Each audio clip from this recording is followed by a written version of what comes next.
First tonight, the governor's office is withholding money from the legislature because they believe the legislature owes them over $700,000 for illegally asking them for money to pay out retro pay and raises last fiscal year. However, Vice Speaker B.J. Cruz contends that there was nothing illegal about these payments. One, I have not seen a legal opinion. I don't know of an legal opinion. The governor's office issued a release saying that the legislature owes the general fund about $700,000 for money the governor's office had to transfer to them to cover raises for senators and staffers. According to Adelup, the AG advised them that such a transfer was made, quote, contrary to law, and the money needs to be returned to the general fund.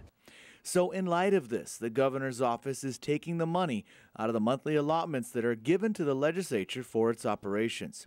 Vice Speaker B.J. Cruz says this money for the legislature was authorized via Public Law 32-208, which is the law that gave lawmakers, the governor, lieutenant governor, and cabinet members their raises. The provision in the public law that says that the governor is authorized to transfer money to implement the intent of the law. That's what Vince asked the governor to do, transfer the money so that we can implement, the legislature can implement the increase of the salary of the senators.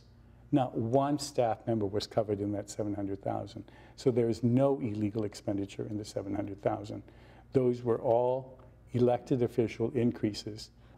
In fact, the Attorney General specifically says in 32-208, there was authorization to make retro pay for the governor, lieutenant governor, the cabinet members, and elected officials.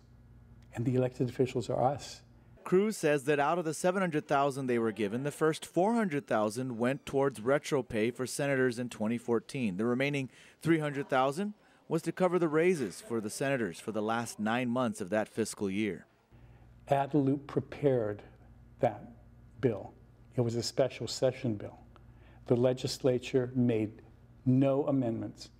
When we transcribed the bill, we asked for them to send the file because I didn't want a comma changed in the bill for fear that it would be read differently.